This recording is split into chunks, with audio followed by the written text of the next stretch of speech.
Sometimes I think that the word strength has become one of the most overrated words of our time.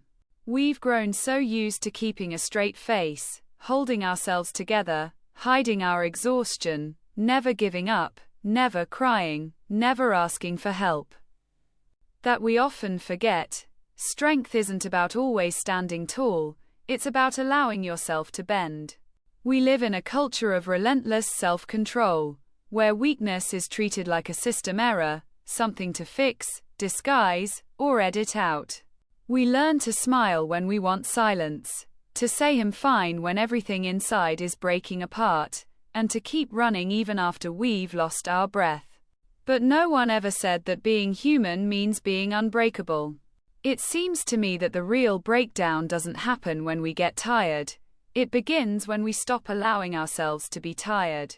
When there's that inner voice whispering, "You have to handle this. You have no right to stop."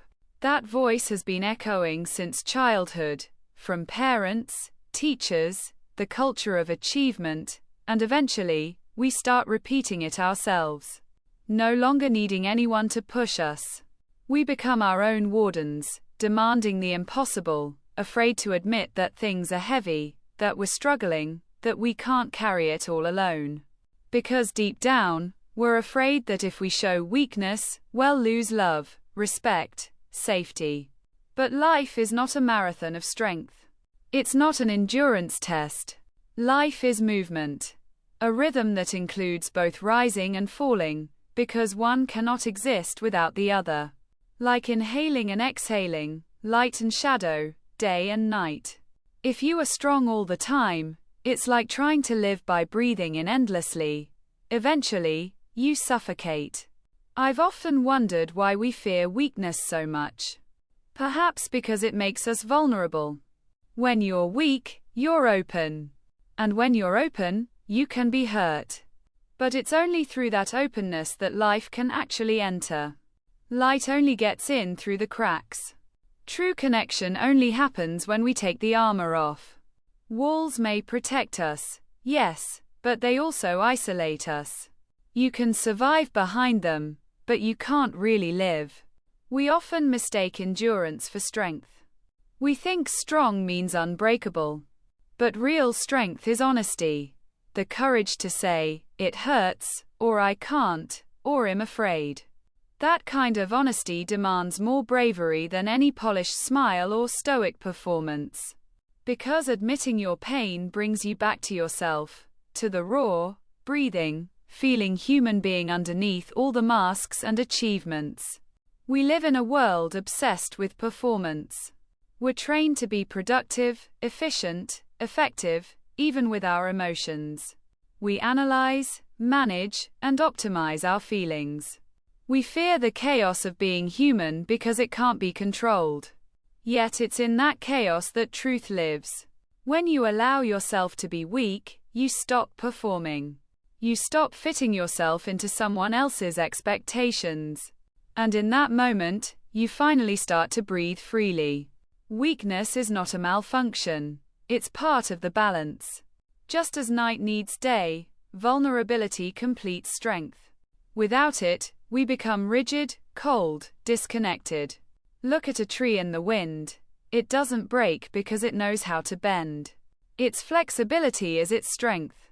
The same is true for us. Resilience is born not from rigidity, but from softness. To allow yourself to be weak is to allow yourself to be human.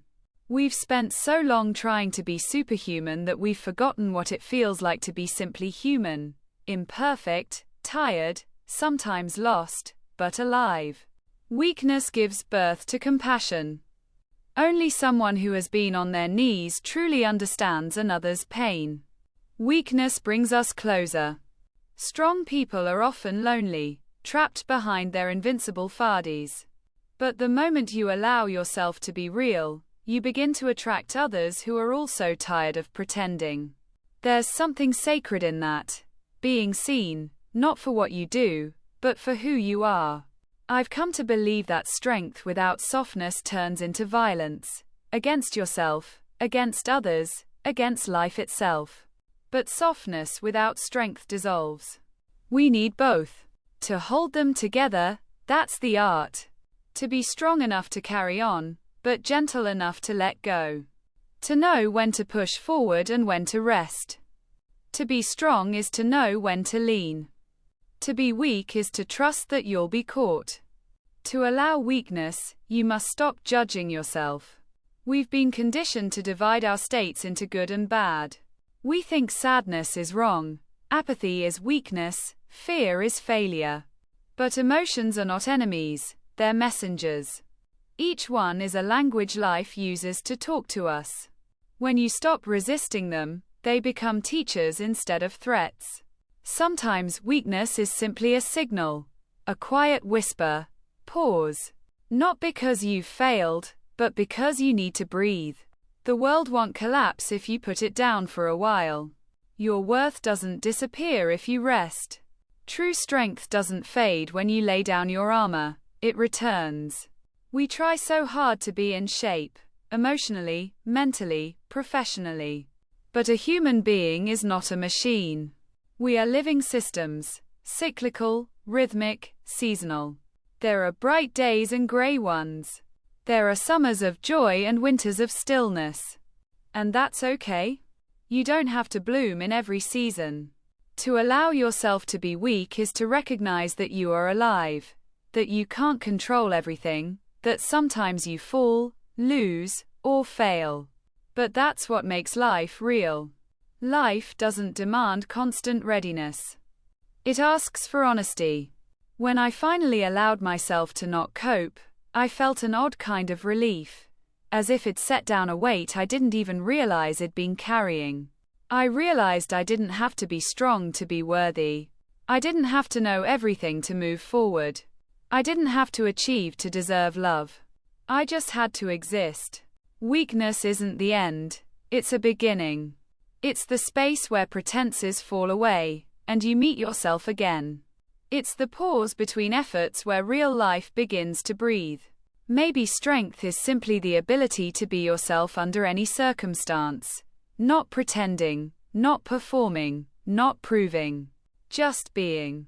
Even when you're not at your best. Even when you're scared. Even when you're lost. Life doesn't ask us to shine all the time. It just asks us to show up.